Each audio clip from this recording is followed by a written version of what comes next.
Banyak orang bilang untuk sampai ke 2000 elo, lo harus hafal teori pembukaan sampai langkah ke-20 atau jenius sejak lahir. Itu salah besar.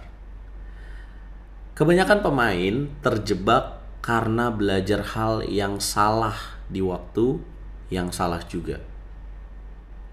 Di video ini, gue bakal bedah blueprint yang gue pakai dan banyak pemain pro untuk tembus 2000 elo secepat mungkin. Tanpa ribet, langsung ke intinya aja. Jangan lupa di like dulu, di share dan di subscribe. Dan nyalakan lonceng notifikasi kalian. Jangan lupa jadi langganan di YouTube RL Chess untuk dapetin konten eksklusif. Kalau lu pengen latihan sama gue, lu harus gabung ke RL Chess Academy teman-teman. Adminnya ada di detail video ini, di deskripsinya. Fase pertama yang harus lu perbaiki kalau lu pengen capai elo rating 2000 secepat mungkin adalah perbaiki sudut pandang. Sudut pandang apa yang harus lu perbaiki? Yaitu sudut pandang taktik. Di level 1800 atau di bawah, ya kebanyakan di level bawah 1800 nih, 90% game ditentukan oleh blunder satu langkah.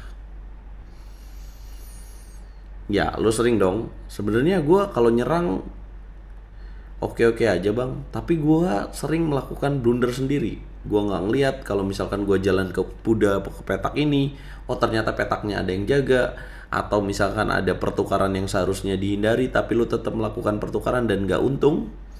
Itu adalah blunder-blunder yang sering kalian pasti lakukan.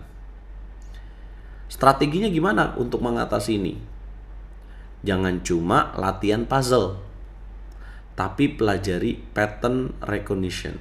Jadi lu harus ingat pattern-pattern nih. Contohnya kayak gimana? Lu harus penting memahami motif seperti pin, skewer, discover tag, discover check, windmill, kayak gitulah. Untuk apa teman-teman? Nanti lu akan ingat kalau ketika lu bermain, lu tahu ada posisi itu, lu bisa dapat keuntungan. Contoh nih, ketika lu bermain dengan D4, kemudian lawan D5, lu bermain kuda C3, lawan kuda F6, lu main gajah G5 dan dia N6, M4. Nah, ketika lu tahu pin, mungkin lu tadinya pengen jalan E3, tapi karena lu tahu oh ini pin adalah ikatan yang bagus, serangan yang bagus, maka lu jalan E4 untuk bisa ketika lawannya nggak sadar dengan jalan C6, lu bisa E5. Ini contoh basic aja ya teman-teman. Kalau contoh yang lebih kompleks tentu bisa juga. Nah, dan lu juga tahu kalau ide lainnya seperti skewer, serangan jarak jauh yang bisa dilakukan oleh menteri, gajah, dan benteng. Nah, selain itu nggak bisa, lu akan dapat keuntungan. Nah, jadi nggak cuma main terus-terusan, atau gue kasih tahu ya, jangan cuma main game terus-terusan, tapi lu harus latihan taktik. Berapa menit? 15 sampai 30 menit sehari. Tujuannya buat apa? Bukan cuma bisa jawab. Jadi main catur tuh nggak cuma asal jawab doang, nggak cuma sekedar aman doang, tapi bisa melihat pola dalam 2 detik. Jadi lu setelah latihan ini, gue jamin lu akan lebih cepat ngeliat, oh ini ada pola pin, oh ini ada pola skewer, kayak gitu. Fase yang kedua yang lu harus pelajari adalah membangun repertoar pembukaan yang efisien. Apa itu? Jadi lu harus punya senjata nih, karena kan main catur itu ada 3 fase. Pertama adalah pembukaan, kedua middle game, ketiga end game. Nah, kalau lu punya pembukaan yang bagus, ini bisa jadi senjata lu juga. Nah, tapi inget ya, jangan jadi pemuja teori. Maksudnya gimana? Lu nggak butuh hafal semua variasi. Misal nih, kalau gue jadi putih, lu cari aja variasi yang dimana lu yakin lu bisa menang dengan keyakinan lebih dari 50% lah, kayak gitu. Misalkan gue nih main pakai London System, wah, gue lawan siapa aja gue berani nih asal gue main London System. Contohnya, gue bisa bermain remis lawan elo rating 2600, atau lu sering lihat gue mengalahkan Grandmaster dengan teori ini. Kok teori lu ini aja sih bang? Ya kenapa emang orang gue menang terus? Kayak gitu. Nah, atau misalkan lu suka M4, ketemu Sicilia, wah gue Nggak pengen yang terlalu ribet bang, banyak variasinya. Lu coba mempelajari satu variasi khusus saja seperti Sicilia variasi Moskow atau Rossolimo. Tapi pelajarinya nggak cuman beberapa langkah aja ya, sampai dapat posisi yang lu kira nyaman dan unggul. Jadi strateginya adalah pilih satu pembukaan untuk putih, misal kayak London System yang gue mainin, kemudian atau Italian Game atau Sicilia Rossolimo, kemudian 2 untuk hitam. 3 sih sebenarnya untuk ngerespon E4, D4 dan C4.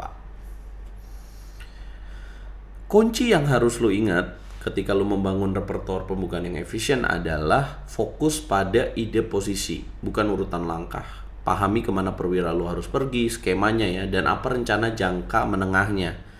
Kalau lu tahu kenapa langkah itu dibuat, lu nggak perlu menghafal. Jadi main catur tuh bukan cuma ya ada yang dibilang hafalan ya, tapi juga harus bisa memahami.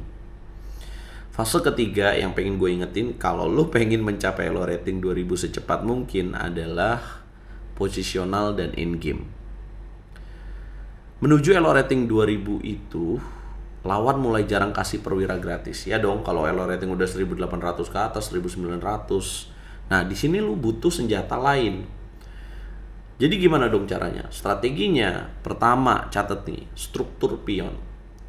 Lu pahami cara lain untuk menyerang lawan, gak cuma dari ngitung doang nih, oh ini yang jaga 3, dia 2, gue menang dong. Nah, tapi juga lu bisa melihat kelemahan lain seperti pion yang lemah dan petak yang kuat. Pion yang lemah tuh kayak gimana bang? Ya lu harus tahu kalau misalkan di sini hitam kuda C6, lu makan dan makan. Ini adalah pion yang lemah karena double pawn dan struktur pionnya berpisah, two pawn island. Nah, tapi lu harus cari tahu gimana cara mendapatkan keuntungan ini. Kayak gitu teman-teman. Caranya gimana? Ya lu bisa lakukan serangan terus-menerus dan bawa ke endgame. Nah, setelah lu mempelajari struktur pion, yang kedua adalah endgame dasar. Lu wajib tahu cara menang di akhir, ya, utamanya nih raja dan pion, karena ini sering terjadi. Lu harus mempelajari oposisi raja, lu harus mempelajari bangunan Lucena dan posisi pilidor. Posisi pilidor tuh ketika lu cuma punya raja dan benteng, lawan lu raja benteng dan 1 pion. Ini juga harus lu pelajari. Kenapa lu harus mempelajari? Banyak pemain jago taktik tapi buta di endgame. Kalau lu bisa tahan remis atau menang tipis di akhir, rating lu bakal meroket. Yang terakhir atau fase keempat ya, psikologi, warfare, and review. Gimana tuh mentalitas saat main online atau offline ya? Tapi sekarang kan yang banyak dicari adalah gimana cara gue dapat elo rating 2000 di online. Ya kalau kalah 2 kali atau 3 kali beruntun, udah dah lu lock out dulu.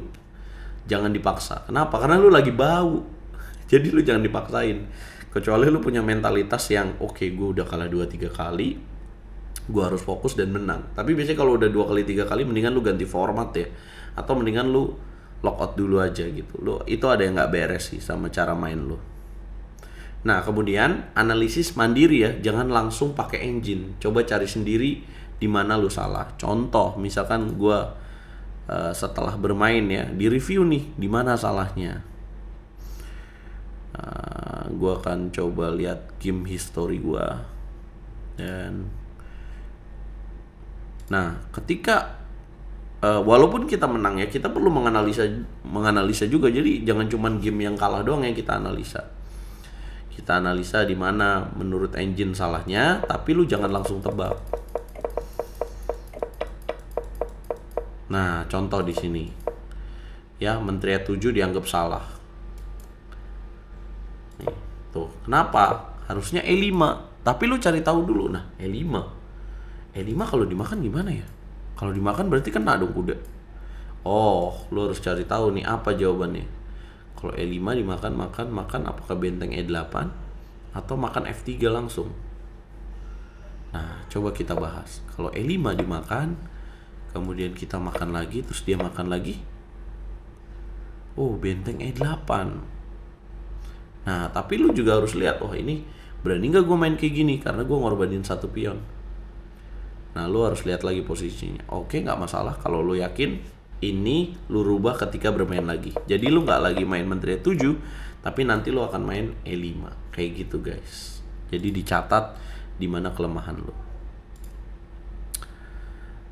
Nah, kemudian ini penting banget ya, time management. Jangan panik saat waktu tipis. Latihan pre-move yang aman. Buat teman-teman yang nggak ngerti cara setting pre-move di mana, di setting dan peraturan permainan live.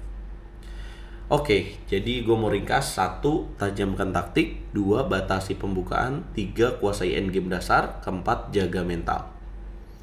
Coba terapkan ini selama sebulan dan kasih tahu gue di kolom komentar rating lu naik berapa. Jangan lupa subscribe buat tips catur selanjutnya. Coba lu pengen konten apa berikutnya.